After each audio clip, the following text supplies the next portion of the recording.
Can you inform us please, meron po kayong dalang search warrant ho ba ito? Meron ba din po kayo bang seizure and warrant po galing kay Commissioner? At ano po naging responde ng may-ari po ng building? Go ahead, sir.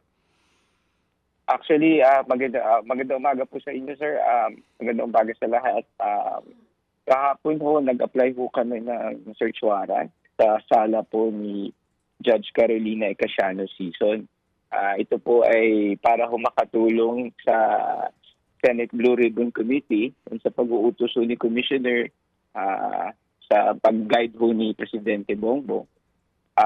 Nakapag-apply ho kami.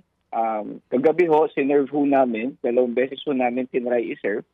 Isa hong alas 9 ng gabi and isa hong alas 10 ng gabi. Parehas ho, we were refused to enter the premises. So this morning ho, we went again to serve. Hindi naman ho nag-resist ang may-ari ho ng property at pinayagan ho kami pumasok. Currently ho ngayon, nag-iikot ho kami, ini-inspection namin yung mga nakaparadang mga sasakyan. Para ho malaman natin if meron nga hong paglabag sa batas, if meron ba hong hindi nabayaran mga buwis. At kung sa kanila ho nakarehistro. Nasa search warrant ho namin is 12 sasakyan ho.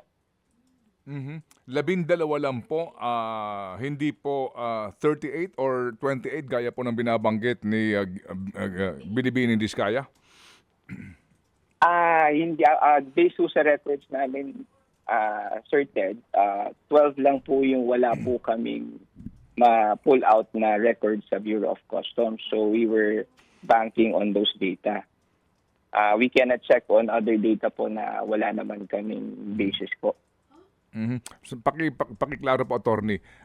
Yung search warrant, ano po ay Yes po. ano pong sinasaad? Ano pong sinasaad roon at ito po ay pertaining specifically sa 12 sasakyan lamang? Yes po, opo.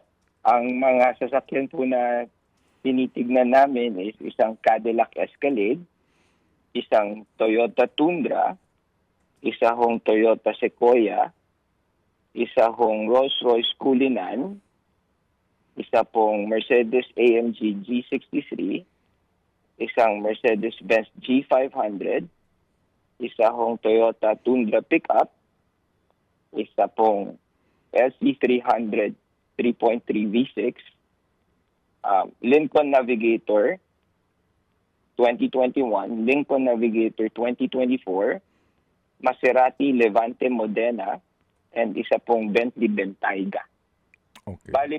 Base po sa mga records po ng Bureau of Customs, ito po yung wala ho kaming nakuhang verification ng import entry. So meron ho kaming probable cause na baka ho hindi nabayaran ng tama yung mga import duties and taxes.